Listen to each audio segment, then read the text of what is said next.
এক ছিল ছোট্ট এক গ্রাম, নাম তার শিউলি নগর।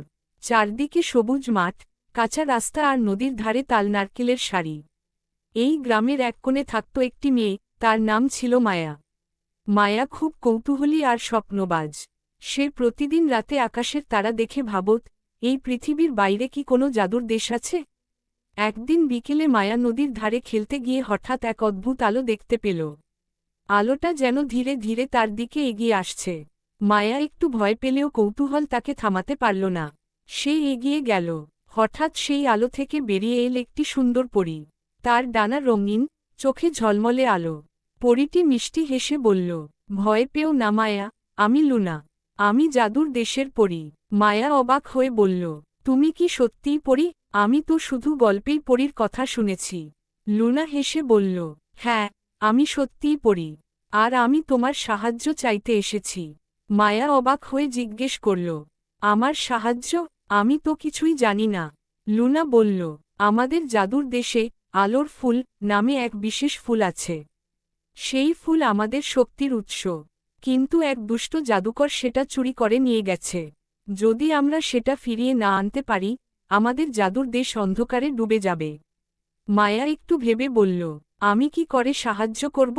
লুনা বলল, তোমার সাহস আর ভালো মন আছে। সেটাই আমাদের সবচেয়ে বড় শক্তি। মায়া রাজি হয়ে গেল। লুনা তার জাদুর ডানা ছুঁয়ে দিল, আর মুহূর্তেই তারা পৌঁছে গেল এক আশ্চর্য জগতে, জাদুর দেশে। সেখানে সবকিছুই আলাদা, গাছগুলো আলো ছড়াচ্ছে, ফুলগুলো গান গাইছে, আর আকাশে রঙিন মেঘ ভাসছে। কিন্তু চারদিকে একটা অদ্ভুত অন্ধকারও ছড়িয়ে আছে। লুনা বলল, দেখো, আলোর ফুল না থাকায় আমাদের দেশ ধীরে ধীরে নিভে যাচ্ছে। তারা দুজনে রওনা দিল দুষ্ট জাদুকরের গুহার দিকে। পথটা সহজ ছিল না। প্রথমে তারা এক ঘন জঙ্গলের মধ্যে দিয়ে গেল। সেখানে হঠাৎ বিশাল এক ছায়া তাদের সামনে এসে দাঁড়াল। সেটা ছিল এক অন্ধকার প্রহরী। প্রহরী গম্ভীর গলায় বলল, এখানে কেউ যেতে পারবে না। মায়া একটু ভয় পেলেও সাহস করে বলল, আমরা খারাপ কিছু করতে আসিনি। আমরা শুধু আমাদের ফুলটা ফিরিয়ে নিতে চাই। প্রহরী কিছুক্ষণ চুপ করে রইল। তারপর ধীরে ধীরে পথ ছেড়ে দিল। সত্যি সাহস থাকলে যাও, কিন্তু সামনে আরও বড় বিপদ আছে। তারা এগিয়ে গেল। এবার তারা পৌঁছালো এক গভীর নদীর ধারে। নদীর জল কালো, আর তাতে ভয়ঙ্কর ঢেউ। লুনা বলল, এই নদী পার হওয়া খুব কঠিন। মায়া একটু ভাবল, তারপর বলল, আমরা কি একে অপরের হাত ধরে এগোতে পারি? একসাথে থাকলে হয়তো পারব। তারা হাত ধরল, আর ধীরে ধীরে নদী পার হতে লাগল। মাঝপথে ঢেউ অনেক জোরে আছড়ে পড়ল, কিন্তু তারা একে অপরকে শক্ত করে ধরে থাকল। শেষ পর্যন্ত তারা নিরাপদে ওপারে পৌঁছাল। অবশেষে তারা পৌঁছাল জাদুকরের গুহার সামনে। গুহাটা অন্ধকারে ঢাকা, আর ভেতর থেকে ভয়ঙ্কর হাসির শব্দ আসছে। লুনা ফিসফিস করে বলল, এটাই সেই জায়গা। তারা সাবধানে ভেতরে ঢুকল। গুহার মাঝখানে এক উঁচু পাথরের ওপর রাখা ছিল সেই আলোর ফুল। ফুলটা এখনও একটু আলো ছড়াচ্ছিল। হঠাৎ জাদুকর এসে উপস্থিত হল। সে চিৎকার করে বলল, কে আমার গুহায় ঢুকেছে? মায়া ভয় পেলেও সাহস করে সামনে এগিয়ে বলল, ওটা তোমার নয়, ওটা জাদুর দেশের। তুমি এটা ফিরিয়ে দাও।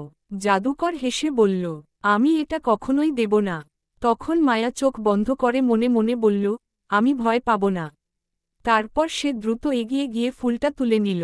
জাদুকর রেগে গিয়ে তাদের থামাতে চাইল, কিন্তু ঠিক তখনই ফুলটা উজ্জ্বল আলো ছড়াতে শুরু করল।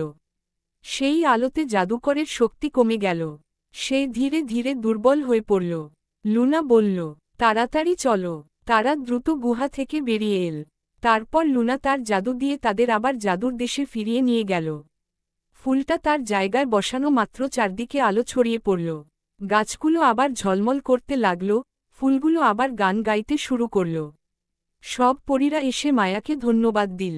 লুনা হাসিমুখে বলল, তুমি আমাদের দেশকে বাঁচিয়েছ। মায়া খুশি হয়ে বলল, আমি শুধু আমার বন্ধুদের সাহায্য করেছি। শেষে লুনা মায়াকে তার গ্রামে ফিরিয়ে দিল। বিদায়ের সময় লুনা বলল, যখনই তুমি আকাশের দিকে তাকাবে, মনে রেখো, তুমি আমাদের নায়ক। মায়া আবার তার পরিচিত গ্রামে ফিরে এল। কিন্তু সে জানত, তার জীবনে এক অসাধারণ অভিজ্ঞতা হয়ে গেছে। সেই রাত থেকে সে যখনই তারা দেখে, তার মনে হয়, কোথাও না কোথাও জাদুর দেশ এখনও আলোয় ভরা।